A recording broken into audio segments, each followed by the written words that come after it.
Minha tese é que a Eletrobras pode virar a maior pagador de dividendo do Brasil.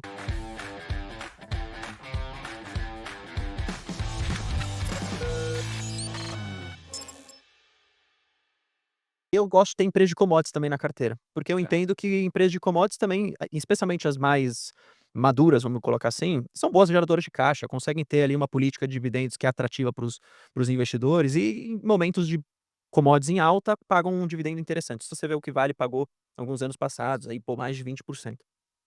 E aí eu prefiro ter a commodity na parte de minério ou até mesmo petróleo, em vez de ter a parte agro barra, proteína, por exemplo, é a minha preferência. E aí eu tenho Gerdau e eu tenho Vale. Aham.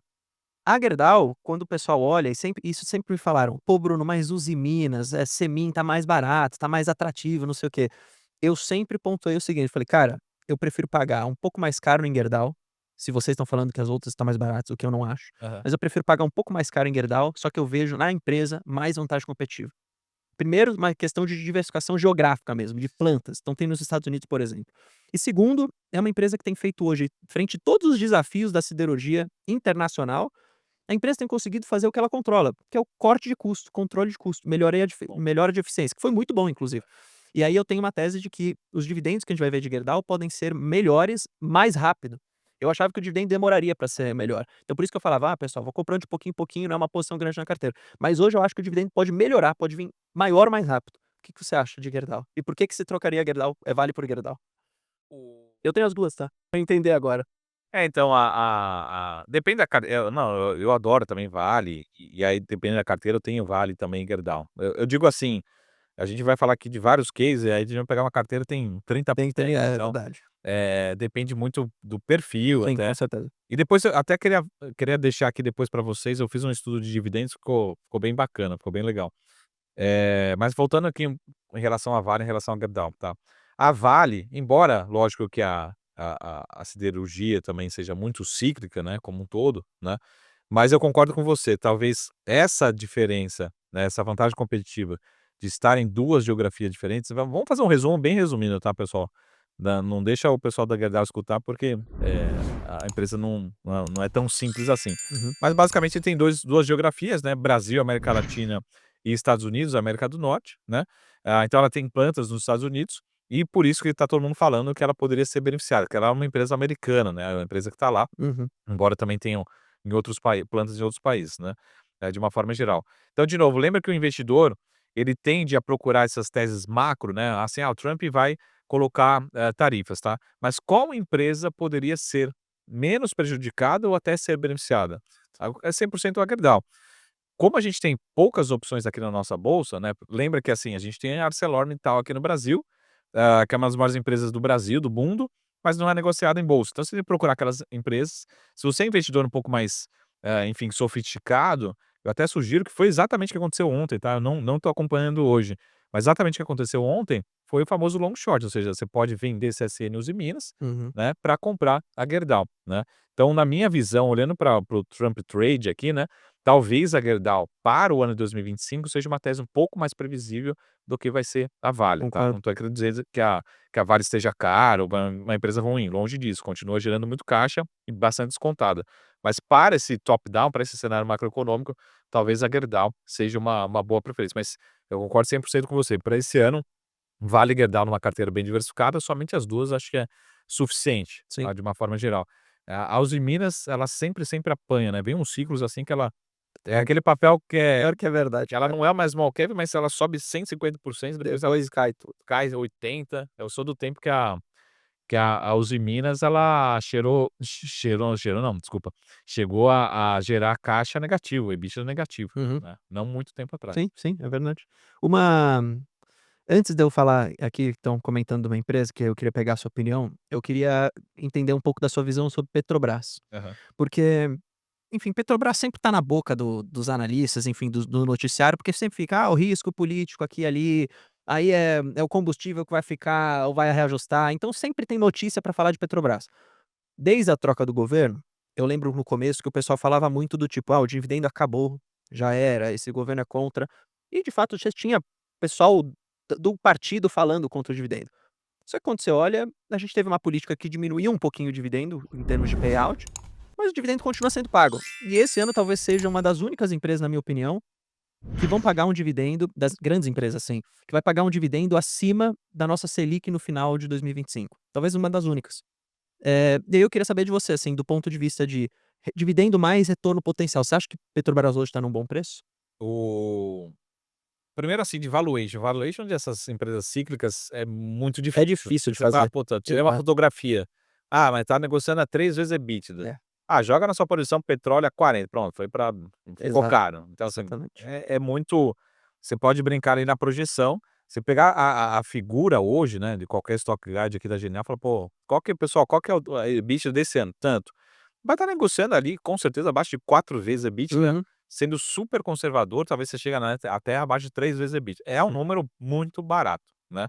Agora, vamos voltar pro cenário macro aqui, um pouco de alocação que eu olho bastante, né.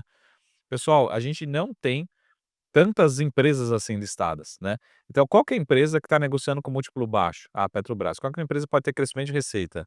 Petrobras. Qual que é a empresa que pode se beneficiar teoricamente com o dólar mais valorizado, né, pelo menos assim deveria ser, ela gera mais caixa com dólar Exato. mais alto, né.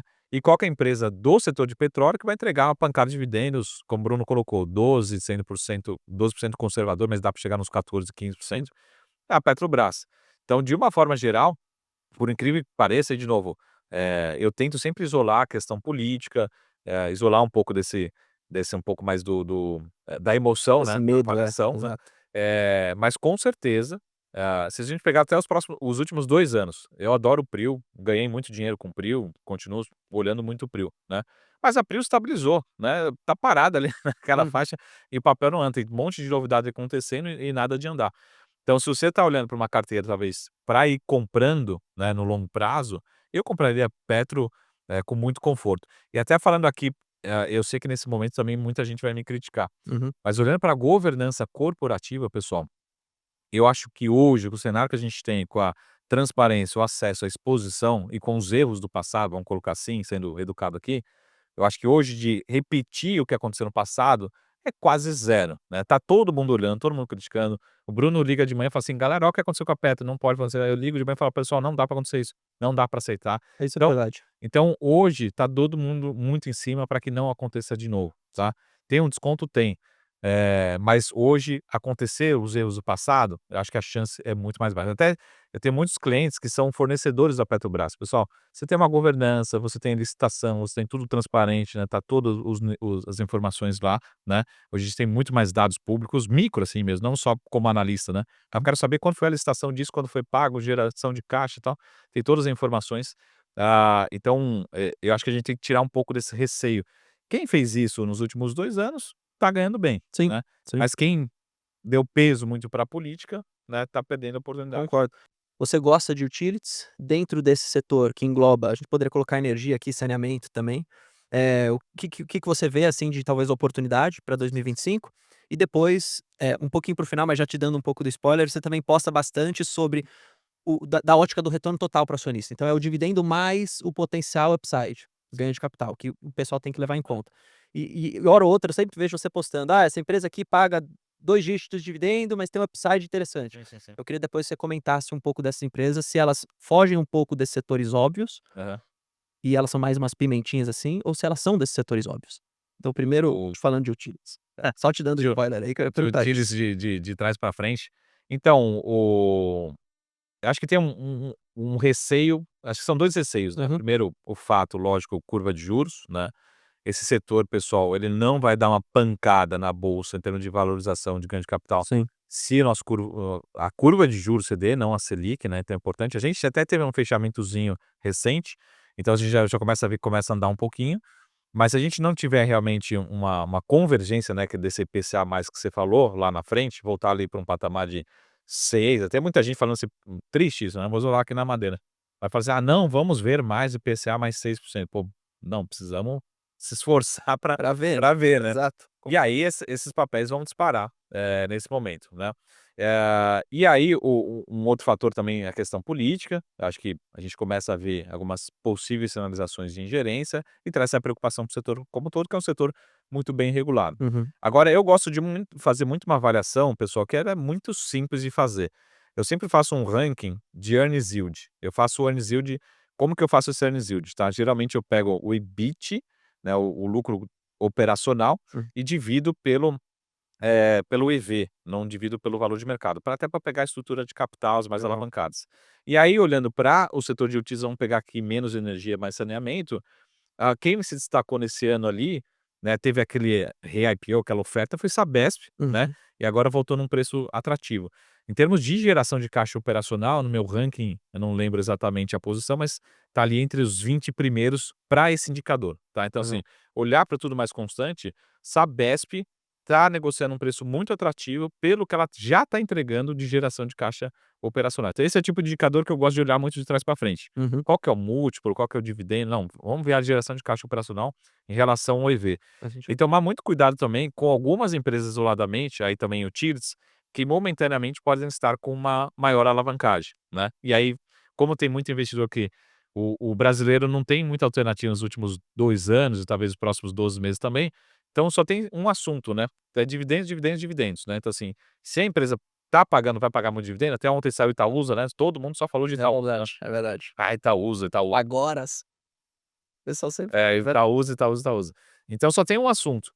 O inverso é verdadeiro, se tem alguma empresa que pode estar se alavancando e diminuir a sua o seu dividendo, aí você vai ver a ação caindo, de utilities caindo. Fala assim: "Cara, Marco, você falou que era previsível, essa empresa era segura e a ação está caindo". Provavelmente pode estar passando por um momento de alavancagem sim. e as ações caindo, tá. Às vezes é começar a equilibrar. Tem empresa que tem upside, por exemplo, o caso clássico de Eletrobras, né. Pô, tem upside absurdo, o mercado não quer pagar na frente, mas também tem um bom dividendo, né. Então talvez equilibrar um pouco de Sabesp, um pouco de Eletrobras, outras empresas, o Malupar aí, a gente deve ter um ano saudável, né, mas muita preocupação. Sabe por que que eu tô falando isso? Hum. Eu vou abrir meu coração aqui. Mas eu estava no mercado, eu era gestor de fundo de ações, e a gente tinha um fundo lá grande, na época, que acho que era o único fundo no Brasil, eu nem sei se, hoje pode, hoje, mas na época era um dos únicos fundos do Brasil que distribuía o dividendo para o cotista, né. Caraca. Então, pegava o dividendo e distribuía.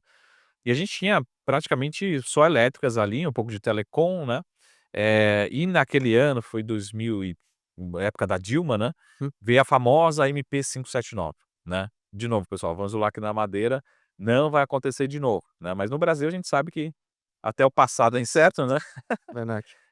Então esse é o receio. Por quê, pessoal? Mudou toda a legislação, toda a regulação, todas as concessões do setor e as empresas simplesmente despencaram. De novo, não vai acontecer, né, mas existe, lógico, talvez um desconto excessivo nesse setor por conta dessas preocupações, né, não tem como a gente isolar Sim, faz dentro sentido. do ambiente atual. Você mencionou, por exemplo, eu acho interessante isso, você mencionou, por exemplo, a Alupar.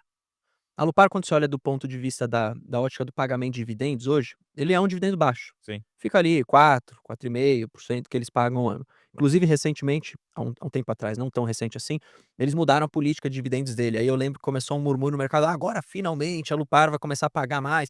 Aí aumentaram o payout, vão pagar, trimestralmente, se eu não me engano, agora nessa nova política. Aham. E aí o mercado começou a falar: "Pô, agora sim, agora vai a Alupar como pagador de dividendo". Só que o que aconteceu foi, esse dividendo não veio, mas não é que o dinheiro foi evaporado. O que a empresa está fazendo é simplesmente um reinvestimento Sim, sim. e, na verdade, um investimento bem maior, inclusive fora do país, que eu acho que é até uma vantagem competitiva da Alupar. Então acho que volta naquilo que a gente estava falando de novo. É um bom negócio que hoje você está abrindo mão no curto prazo de um dividendo, mas que você pode ter um dividendo potencial muito bom lá na frente. É um risco maior, vamos dizer assim, em termos de dividendo? Claro, porque você não tem o dividendo hoje.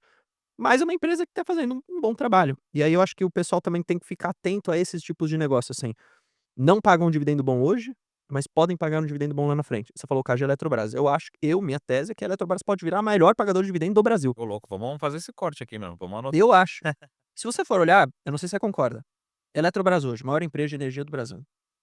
Baixíssima alavancagem. Muito caixa disponível. Pode participar de forma bem competitiva de leilões, por exemplo, de transição que a gente vai ter por aí. Enquanto as outras estão em cenários piores, como a Mataesa, por exemplo. Sim. Ou até uma Ex-Energia. É uma questão só dela organizar um pouco a casa, melhorar ainda mais as suas margens, que já tem acontecido isso, e aí vai ter dinheiro para dividendo, entendeu. Então eu acredito que ela vai virar uma boa pagadora de dividendo. Acho que antes, inclusive, do previsto por mim. Por isso que eu tenho. Não sei se você Boa, não, eu tem tenho também, eu tenho também, tenho elétrico. mas eu tenho por essa tese, assim, não é necessariamente só pela tese da privatização e da empresa poder, mas é uma tese de: "Olha, isso aqui pode virar uma empresa que vai me pagar uma boa renda passiva". Setor é o setor que paga, Sim. nível de alavancagem confortável, bom crescimento contratado, se você for pensar, e tá bem preparado para as oportunidades. Então acho que é uma questão de tempo É. apenas, tá, na Até minha opinião. até o vamos dar um passo atrás, que eu devia ter respondido essa pergunta lá no começo. Uhum, Mas o pra quem nos acompanha, né, a gente é sempre cobrado em relação à performance das recomendações, das sim. carteiras, das análises, né, da gestão. Eh, e aí a gente tem um prazo para avaliar isso, né, geralmente 1 ano. Você: "Pô, como é que foi o desempenho da sua carteira em 2024, né? Uhum, Qual foi o desempenho da sua carteira nos últimos 24 meses?". Esse ano vai ser necessariamente um ano de desaceleração da economia mundial e também brasileira, e com juros vai. subindo. A minha visão, a minha grande preocupação, que eu concordo com você em relação, talvez, ao desempenho das ações, que acho que pode ter ganho de capital, por falta até de oferta, né. Uhum, Pessoal, a gente você precisa ter na sua carteira esse ano empresas menos alavancadas. Isso a gente já tem 2, 3, 6 meses, empresas muito alavancadas apanhando muito na bolsa, e eu acho que essa despesa financeira, ou seja, esses juros de 10% para 15%, essa mudança ainda não está nas projeções dos analistas, tá. Ou seja, a hora que vier a despesa financeira, fala: "Caramba, o lucro dessa empresa despencou". Por quê? Porque é despesa financeira. Então, na minha opinião, evitem empresas alavancadas e, pelo contrário, privilegiem empresas que estão muito desalavancadas, tá. Porque no final do dia você falou, o Bruno, eu vou tomar a decisão, o que que eu faço com o meu caixa aqui. exato. A gente teve umas pancadas de dividendos ano passado, umas empresas que dispararam, né, até algumas small caps, mas essa companhia ela tem possibilidades, ela pode participar de um leilão, de uma concessão, fazer um M&A, Uhum, distribuir de dividendos, sei lá, que foi até o caso do Itaú. O Itaú já deixou muito claro isso na última reunião e agora reforçou, falou assim: "Pessoal, eu vou esse ano é um ano de crescimento de carteira de crédito menor, né, eu tô com super líquido, com a brasileira super tranquilo, eu posso distribuir mais do que meu estatuto, vou acelerar meu payout aqui, vou distribuir mais", né. Então esse é o recado que eu queria só reforçar aqui, uhum, que vai em linha também com o ganho de capital. "Ah, por que que essa empresa aqui está subindo?". Porque simplesmente está gerando mais receita financeira, o lucro expandiu, porque ela tem caixa lá parado e está ganhando com esses juros exato. mais altos. E o investidor, nessa dúvida, não tem muita opção aqui na nossa bolsa, vai escolher empresas menos alavancadas, né. Então, o recado desse ano de 2025, acho que são 2. E o segundo ponto, lembra do setor agro, né. A gente teve um agro muito forte lá em 2023, né, e agora esse ano, de novo, o agro vai ser recorde e vai talvez segurar uma parte do nosso PIB. Isso vale para a bolsa também. Infelizmente, nossa bolsa, a gente não tem muitas empresas do setor agro. As grandes são proteínas, né, JBS, Brasil Foods, Minerva, Marfrig, e a gente tem algumas outras de setor agro, né. Então, a gente já faz um pouco qual que é a composição de uma carteira para 2025, né. Empresas alavancadas, empresas de utilities, né, previsíveis, e também acho que tem que ter empresa de agro para esse ano 2025.